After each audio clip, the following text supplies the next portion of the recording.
Alright, we're gonna be reviewing Cocaine Bear today. Wait a minute.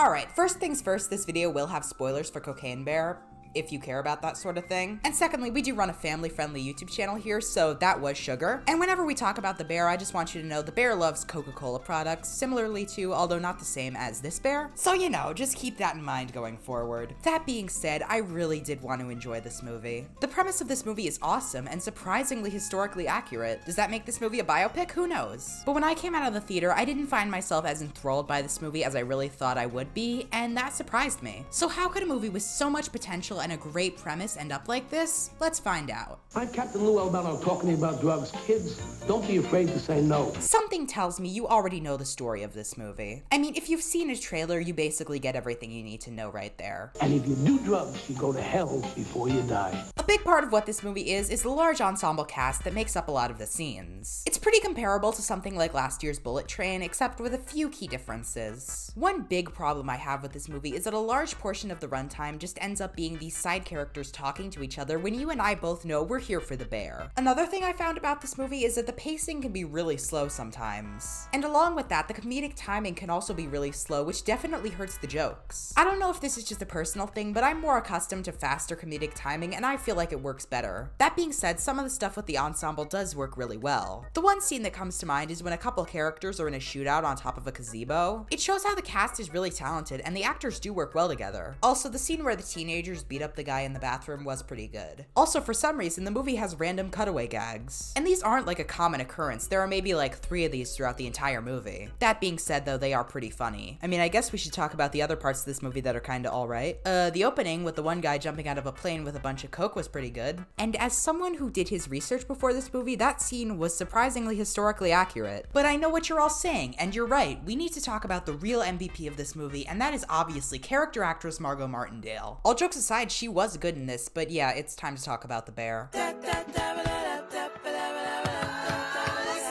Okay, I may have been critical of this film before, but everything about the bear is amazing. It's almost like the bear occasionally alternates between being a bloodthirsty monster and just hanging out. Like sometimes the bear is actively trying to kill people, and other times the bear is sitting on you and you get what you get. Another thing that this movie does that I absolutely love is that it sets a lot of the action scenes to 80s music, which is time period appropriate and awesome. The one scene that comes to mind is the ambulance fight scene, which is awesome and it's my favorite scene in the movie. Who would have thought that in the movie Cocaine Bear, the highlight of the movie is the cocaine bear? But in my opinion, that does raise a problem. The bear is obviously the main reason people are going to see the movie, but almost every scene with the bear is in the trailers. So essentially, when you go see Cocaine Bear, you're not paying to see Cocaine Bear, you're paying to see a bunch of people talking about Cocaine Bear, which to me is kind of disappointing. Perhaps they could have learned something from Avengers Infinity War, where the villain of the movie has their own character arc. Yes, I am suggesting that Cocaine Bear should have had their own character arc because otherwise there really isn't that much for them to do throughout the movie. Overall, Cocaine Bear does have some funny and interesting aspects, but it's bogged down by a lot of stuff that's boring and slow. I really did want to like this movie going into it, but I could only end up giving it 2 out of 5 stars.